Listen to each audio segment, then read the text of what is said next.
Merci d'être fidèle au journal à la une de l'actualité.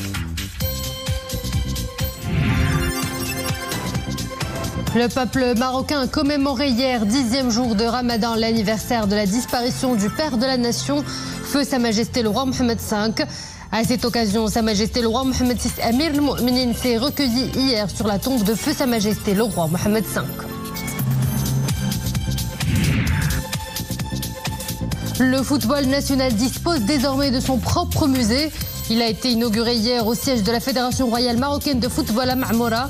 Un espace qui retrace les étapes majeures du football au Maroc et met en valeur les principaux acteurs qui ont contribué au développement du sport le plus populaire au monde. Enfin, immersion au cœur de la nouvelle réserve naturelle de Mohamed Rizlan. Cet écrin naturel offre aux visiteurs un espace pour se détendre tout en admirant la beauté de la faune et de la flore dans le respect de la biodiversité.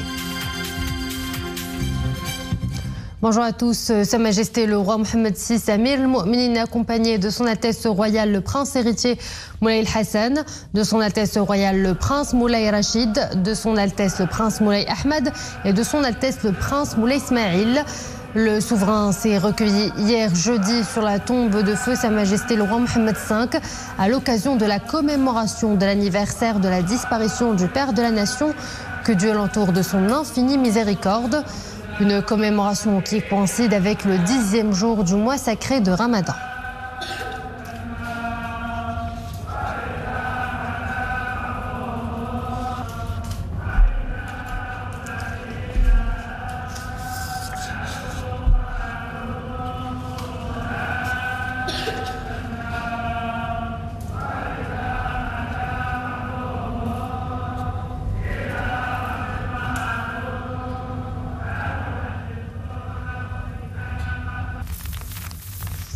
Parlons football à présent avec l'inauguration d'une structure flambant neuve en hommage à l'histoire de ce sport national populaire et adulé de tous.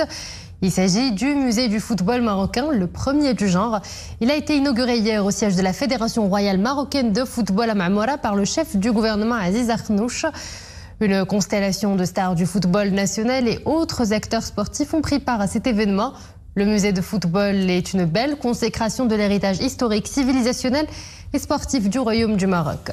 Saïd Anis, Saïd Ijassi avec le récit de Mariam Messi. Marmora accueille son nouveau lieu de culture et de sport. Étendu sur 2100 mètres carrés, l'espace muséal célèbre un passé glorieux et un présent riche en performances. Bienvenue dans le temple du ballon rond national. متحف لكرة القدم يعيد Toute la mémoire footballistique nationale est répertoriée au sein de ce musée. C'est dire la portée de cette structure dans la préservation de l'histoire de ce sport dans notre pays et de ses légendes.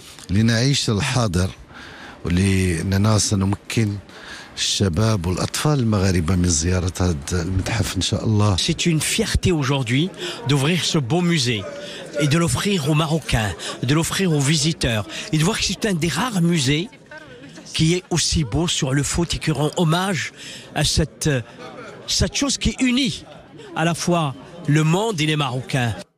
Un entre du football où l'on peut admirer des pièces historiques, des trophées, des coupes, des tenues emblématiques des équipes nationales. Un patrimoine qui raconte la grande histoire du football au Maroc. Le musée nous invite à explorer l'univers du ballon rond marocain à travers un espace ultra créatif. La sauvegarde de cet héritage ne fera que renforcer davantage le rayonnement mondial de ce riche patrimoine. C'est une initiative fabuleuse. On a l'histoire du Maroc, le football, les trophées, l'histoire, les livres et tout. Alhamdoulilah, moi je suis heureux pour voir que les gens peuvent venir faire un tour, voir un peu notre histoire de football. C'est une fenêtre grande ouverte qui s'offre aux générations montantes. Le musée donne à voir toute la richesse du parcours footballistique national. Un espace muséal où photographie côtoie une muséographie interactive. Le public admire ici de savoureux souvenirs, retraçant plus d'un siècle de réalisation. Sport toujours, plus que quelques heures nous séparent du match amical Maroc-Angola qui aura lieu au grand stade d'Agadir à 22h. Le sélectionneur national Walid Regragui a tenu hier une conférence de presse lors de laquelle il a affirmé que les nouveaux joueurs convoqués s'intègrent bien dans le groupe. Les grandes lignes de la conférence d'avant-match avec Zakaria Moukenbillah. Réunis au complet à Agadir, les 24 joueurs convoqués par Walid Regragui peaufinent les derniers détails avant leur rencontre contre l'Angola. En plus des anciens cadres de la sélection nationale, de nouveaux noms font leur entrée. La star du Real Madrid, Brahim Diaz, le jeune prodige du même club, Youssef L'Khdin, le joueur du FC Villarreal, Ilyes Akhomash, et le joueur de l'AS Monaco, Elias Ben Sghir. C'est un grand joueur, tous les week-ends. Brahim Diaz est un grand joueur. Et il le démontre chaque week-end. On ne peut que se réjouir d'avoir un joueur du Real Madrid à l'équipe nationale. Pour moi, il gagnera le cœur des Marocains, car il a préféré le Maroc à l'Espagne. En plus, il arrive à un moment difficile pour nous, après une compétition lors de laquelle nous n'étions pas au top. Il y a également Ilyes Akhomash et Elias Ben Sghir, un joueur très prometteur qui a choisi le Maroc à 19 ans. Abordant les deux matchs amicaux, le sélectionneur national a souligné qu'ils interviennent après une disqualification précoce de la CAN. Le choix d'affronter l'Angola, quart de finaliste de la CAN, et la Mauritanie, 8e de finaliste, semble être un bon test pour les joueurs en vue de préparer les compétitions à venir. Nous avons un projet auquel j'y crois. Je veux en donner l'exemple. Quand on tombe, il faut aussi savoir se relever. Si nous avons rencontré des difficultés par le passé, nous pouvons aussi nous rattraper. Cela arrive dans tous les domaines et nous allons tout faire pour le montrer. La nouvelle génération.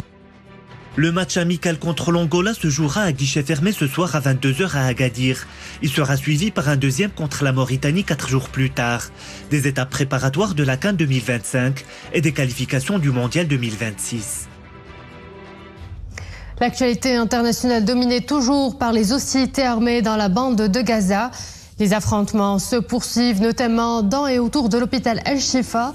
Aujourd'hui, l'armée israélienne a affirmé avoir tué plus de 150 combattants palestiniens et arrêté des centaines de suspects depuis le début de la semaine. Cette opération d'envergure lancée lundi contre ce complexe hospitalier a poussé des centaines de civils à fuir. Le secrétaire d'État américain Anthony Blinken est arrivé aujourd'hui en Israël où il devrait insister sur l'urgence d'accroître l'aide humanitaire à Gaza au moment où le Conseil de sécurité de l'ONU doit se prononcer sur une résolution pour un cessez-le-feu immédiat dans le territoire palestinien. L'ancien ministre français de la Culture et homme de la télévision Frédéric Mitterrand est décédé hier à son domicile parisien à l'âge de 76 ans et cela après une lutte de plusieurs mois contre un cancer agressif.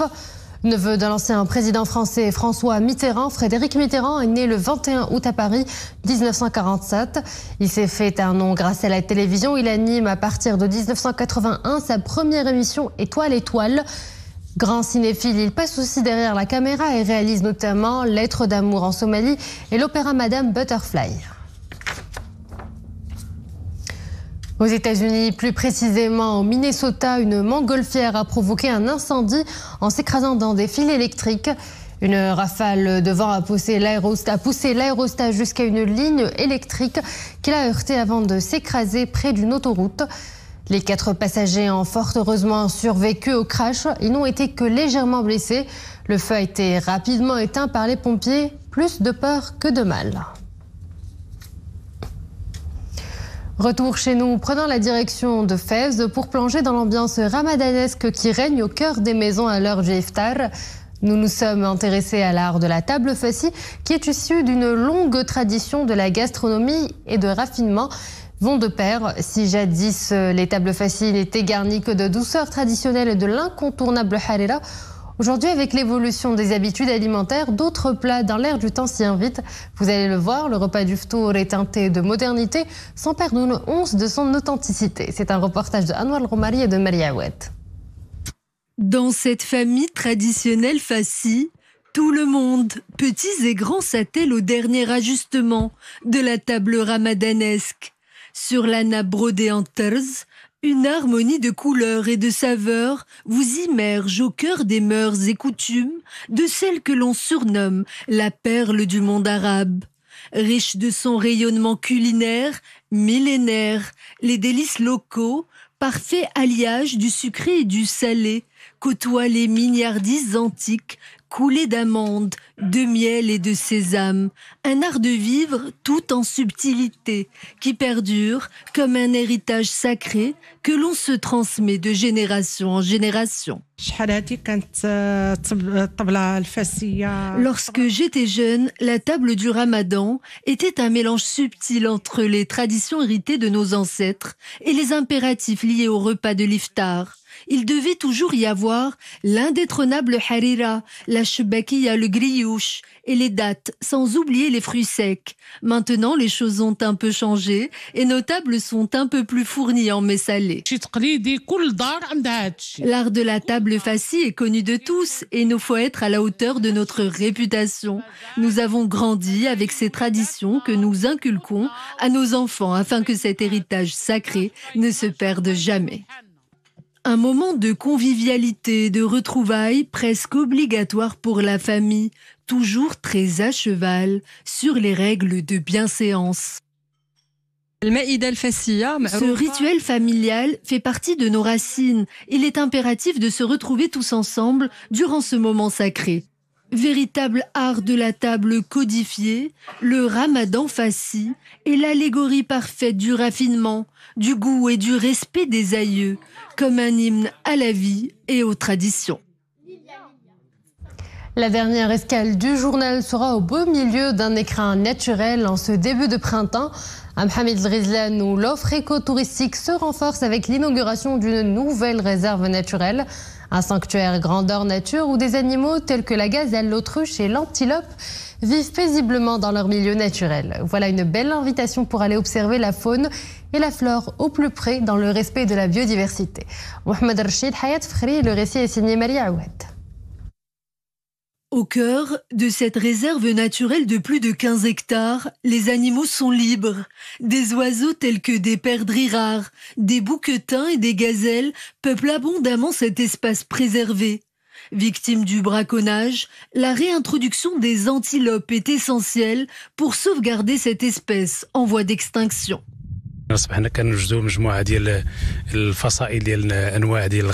Il y a dans cette réserve plusieurs espèces de gazelles. C'est de là d'ailleurs que découle l'étymologie du mot gazelle que l'on retrouve dans l'appellation de Mohamed El-Ghizlane.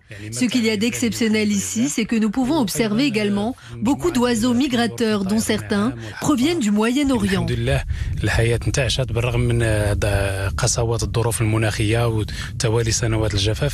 Lorsque l'eau manque, les volatiles se rabattent sur les plantes grasses et juteuses, d'où l'importance de préserver l'équilibre entre la faune et la flore.